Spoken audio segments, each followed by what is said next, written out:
When you are courting a nice girl, an hour seems like a second. When you sit on a red-hot cinder, a second seems like an hour. That's relativity.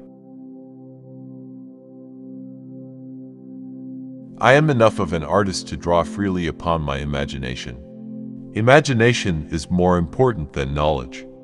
Knowledge is limited. Imagination encircles the world. A human being is a part of the whole called by us universe, a part limited in time and space. He experiences himself, his thoughts and feeling as something separated from the rest, a kind of optical delusion of his consciousness. This delusion is a kind of prison for us, restricting us to our perso.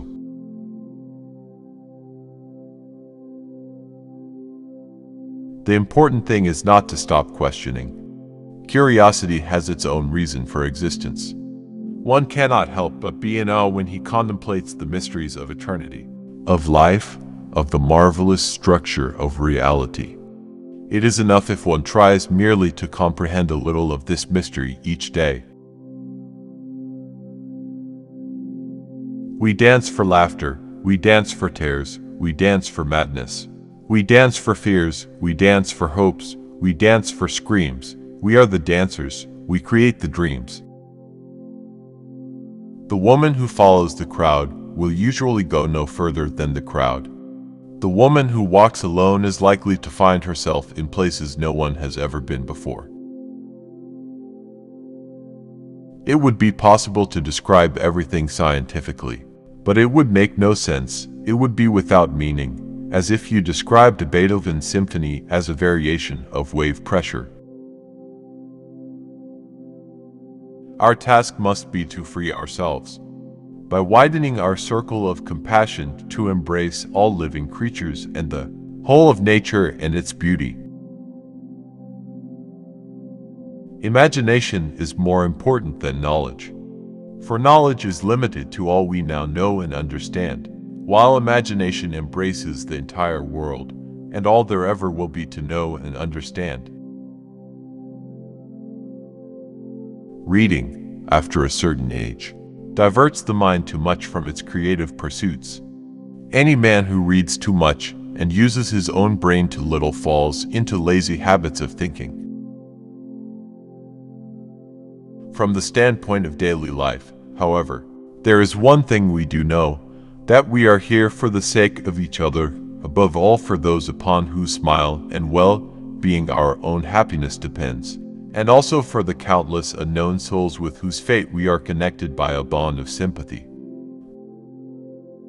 Many times a day I realize how much my own outer and inner life is built upon the labors of my fellow men, both living and dead, and how earnestly I must exert myself in order to give in return as much as I have received.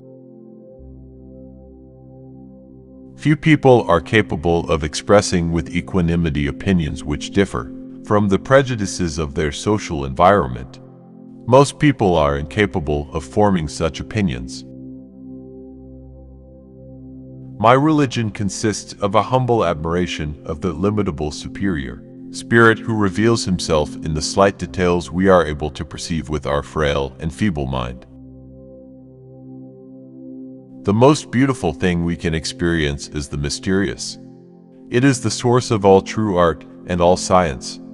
He to whom this emotion is a stranger, who can no longer pause to wonder and stand wrapped in awe, is as good as dead, his eyes are closed. The most beautiful thing we can experience is the mysterious. It is the source of all true art and science.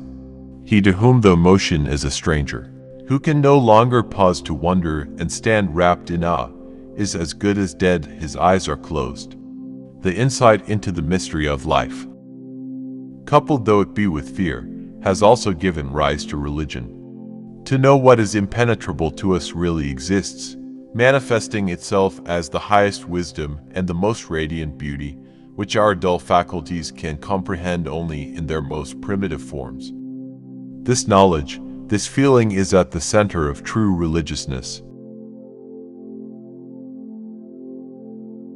I cannot imagine a God who rewards and punishes the objects of his creation, whose purposes are modeled after our own. A God, in short, who is but a reflection of human frailty. Neither can I believe that the individual survives the death of his body. Although feeble souls harbor such thoughts through fear or ridiculous egotisms,